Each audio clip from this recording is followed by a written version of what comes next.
Benvenuti su techbin.com. Guardate qui cosa abbiamo. Abbiamo la Pioneer P8400R, una bellissima sorgente top di gamma del 1996 con tantissime funzionalità, Dolby BC, analizzatore di spettro, uscita sub, crossover.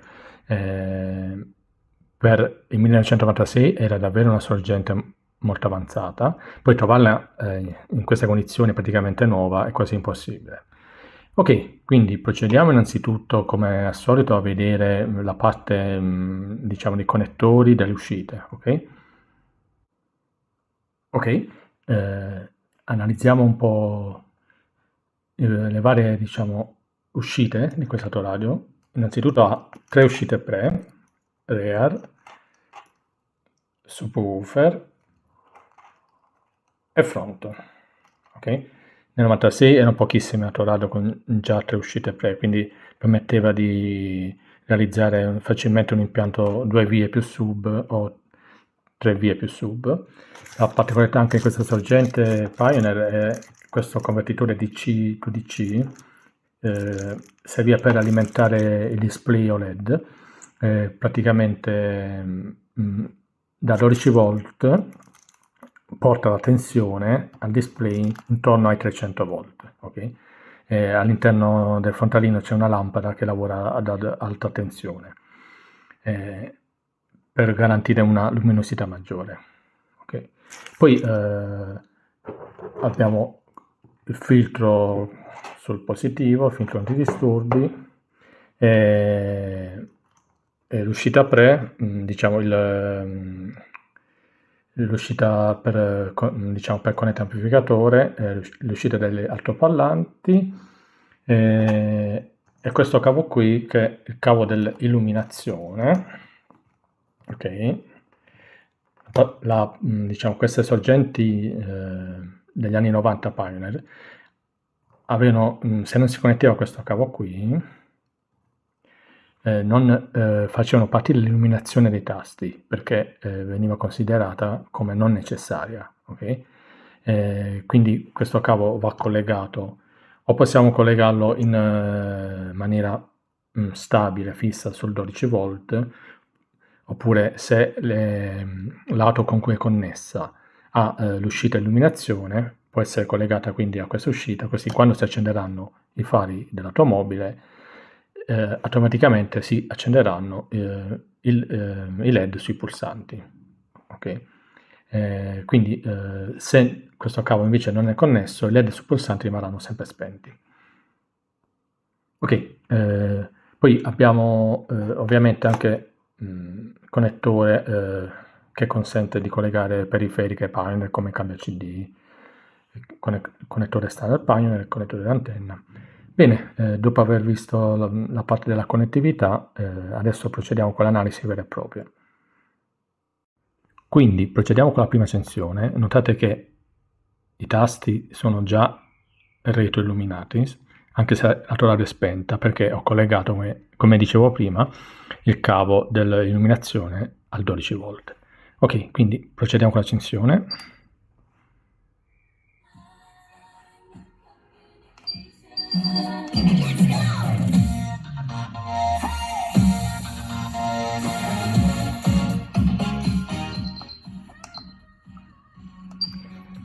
Allora, inutile che sto a dirvi, una delle particolarità di questa sorgente è l'analizzatore di spettro, che va da 60 a 10.000 Hz, è un analizzatore di spettro realmente funzionante. Questa, diciamo, è una particolarità che pochissime sorgenti avevano all'epoca, praticamente quasi nessuna, solo le Pioneer dell'epoca avevano. Okay? Da questo tasto qui è possibile cambiare il tipo di analizzatore di spettro. Questo è capovolto, questo è interessante stereo, quindi possiamo vedere la differenza tra i due canali, sinistra e destra, del tipo di brano. Poi abbiamo questo è sempre stereo capovolto, e così è spento se magari in quel momento non avete voglia di vedere, magari di notte. Ok, lasciamo questo classico. Poi andiamo subito alla parte audio attraverso questo tasto qui. Quindi innanzitutto possiamo attivare o disattivare il FIE, che sarebbe una specie di modo che aveva la pagina all'epoca di alzare la scena anteriore, la scena acustica. Cosa andava a fare? Andava a disattivare le frequenze alte, come si vede in questo grafico, degli altoparlanti posteriori. Quindi praticamente facevo un filtro passabasso sugli altoparlanti posteriori in modo da enfatizzare diciamo la scena acustica sugli altoparlanti anteriori, ok? Poi abbiamo il fader classico. Guardate come si muove anche l'illuminazione. Balance, ok, i bassi,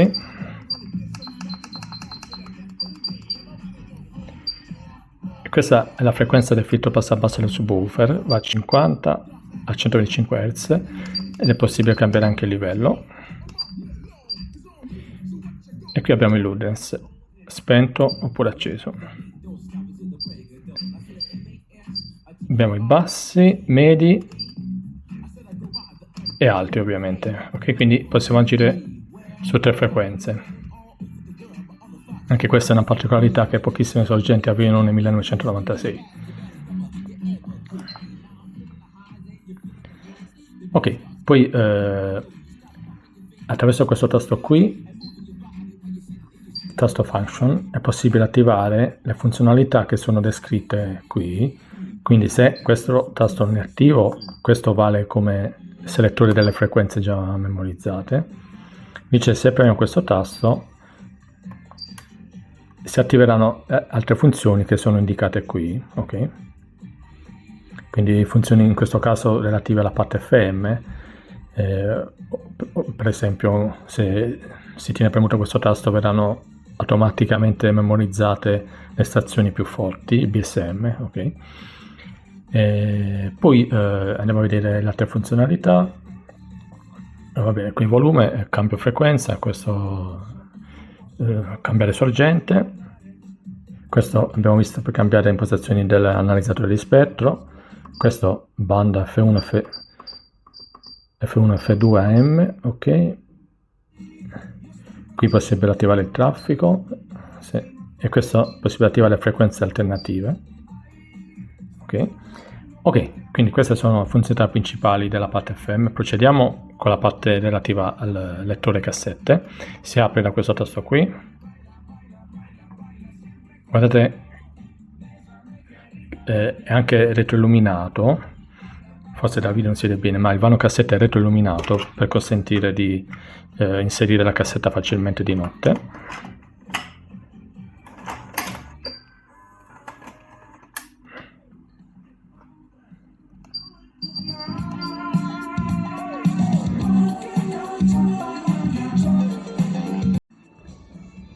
Allora procediamo ad analizzare le funzionalità delle cassette. Quindi attraverso il tasto Function abbiamo questi tasti qui che permettono di selezionare alcune impostazioni. Qui abbiamo modalità Flex e questa attiva un equalizzatore dedicato quando vengono inserite delle vecchie cassette, ok? Questa attiva Dolby B e C, ok? Ricordiamo che pochissime sorgenti all'epoca avevano anche Dolby C, ok? Poi qui abbiamo blank skip, quindi quando l'autoradio, se l'attiviamo, quando l'autoradio rileva diciamo un periodo vuoto, passa in automatico alla canzone successiva. Questo RI, Radio Intercept, quindi quando viene mandata avanti o indietro la cassetta velocemente, switcha sulla parte FM, ok? In automatico. Ok, questo fa lo scan 10 secondi per ogni canzone. E questa fa la ripetizione, ok? E repeat, ripete il brano, ok? Ai quarti, volevi Vavasori nel doppio maschile. Procediamo con l'espulsione della cassetta con un tasto dedicato.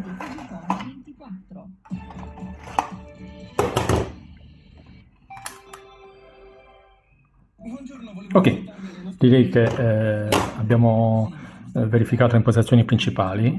Questa sorgente era anche compresa di telecomando. Questo telecomando nuovo perché il vecchio si era rotto. Come vedete, no? È possibile cambiare le impostazioni principali anche attraverso lato radio. Ok, direi che ci siamo. Ovviamente non sto a parlare della qualità audio, era assolutamente al top in quegli anni, anche adesso, difficile trovare un sito cassette con questa qualità audio, quindi questa era una sorgente che senza processore esterno consentiva di collegare un sub con il filtro passa-basso. Era un'innovazione all'epoca, display ad alta luminosità, analizzatore di spettro, Dolby C, aveva tantissime funzionalità che erano davvero per l'epoca, come dire, innovative. Bene, vi ringrazio e come sempre rimango a disposizione. Qualsiasi tipo di curiosità, commenti potete scrivermi. Un saluto da techbeam.com.